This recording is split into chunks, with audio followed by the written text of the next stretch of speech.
So, what happens when your boss isn't a person, but an algorithm? In today's gig economy, you can get hired with a single tab. And as thousands of drivers are finding out, you can get fired by one too, often with no clear reason and absolutely no chance to defend yourself. But what if you could actually fight back and win? Okay, let's just dive right in with a headline that, it sounds completely made up. A driver gets accused of something truly serious, one of the worst things you can imagine, and he ends up winning his case against a global giant like Uber. Right?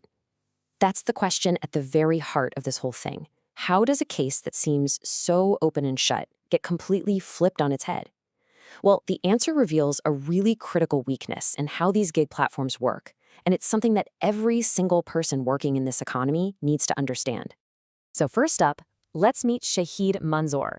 Now, this guy wasn't a rookie by any stretch. He'd been driving for Uber since 2016 and had over 3,000 trips under his belt.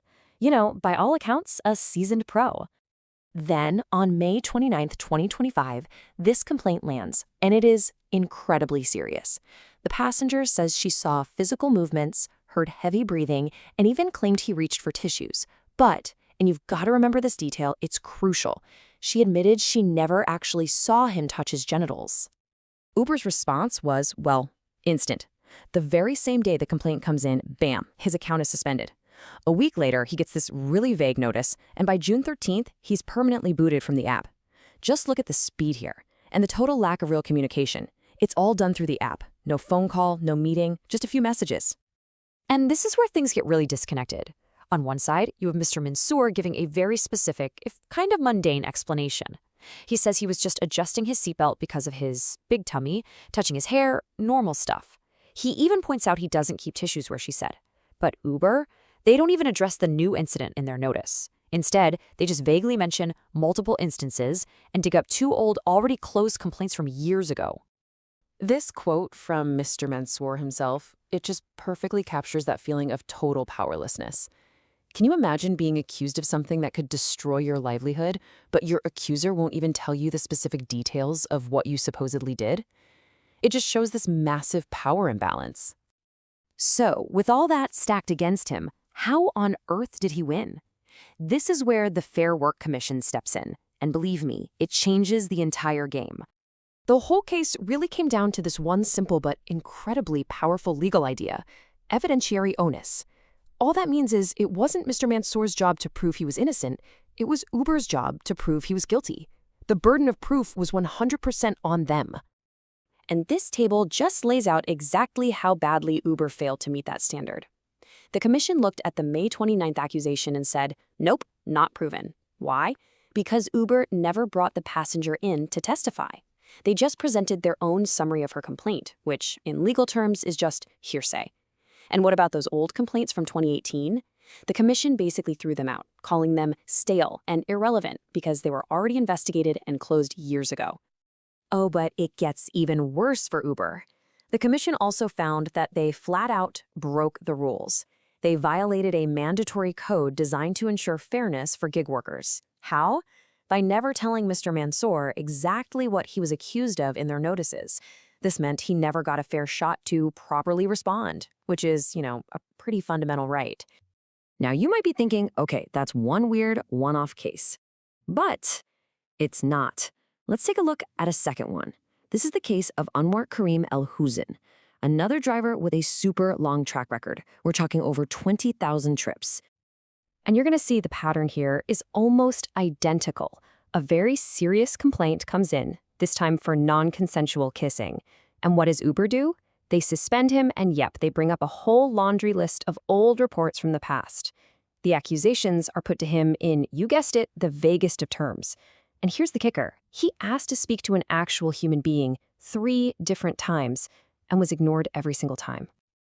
And his words, they just echo Mr. Mansoor's perfectly. How can you possibly defend yourself against a shadow? This is the kind of frustration you get from a process that cares way more about speed and automation than it does about fairness and clarity. This all brings us to probably the most important idea to come out of these cases.